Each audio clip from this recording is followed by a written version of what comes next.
चलिए देखा जाए क्वेश्चन नंबर 2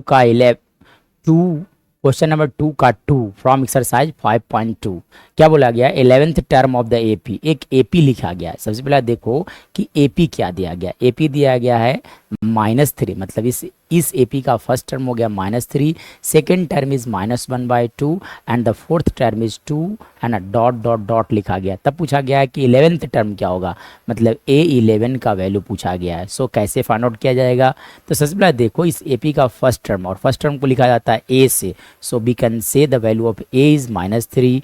डी, तो डी कैसे लिखा जाता है, that is equal to T2 minus T1, T2 minus T1 लिखा जाता है। ठीक है, तो T2 का वैल्यू देखो कितना दिया गया है -1/2। में से आप -3 सब्ट्रैक्ट कर लो। देखो यहाँ पे 1 है, यानी कि -1/2 + 3, इसके नीचे 1, यानी कि 2 एलसीएम ले लो आप, तो -1 + 6 that is equal to how much 5/2, यानी कि common difference of this AP is 5/2। तब आपसे क्या पूछा गया था A11। सो an मतलब nth term of AP, what I am going to write, nth term of AP का फॉर्मूला लिखा जाता है A plus n minus 1 into D. So A11 का वैल्यू हो जाएगा A प्लस, यहाँ लिख सकते हो आप 11 माइनस 1 इंटू डी, मतलब A का वैल्यू देखो तो कितने हो गए -3 प्लस 10D, और D का वैल्यू था आपका 5/2। यानी कि यहाँ से अगर बात किया जाएगा तो देखो फर्दर अगर बात किया जाए, देखो ये दोनों जो हैं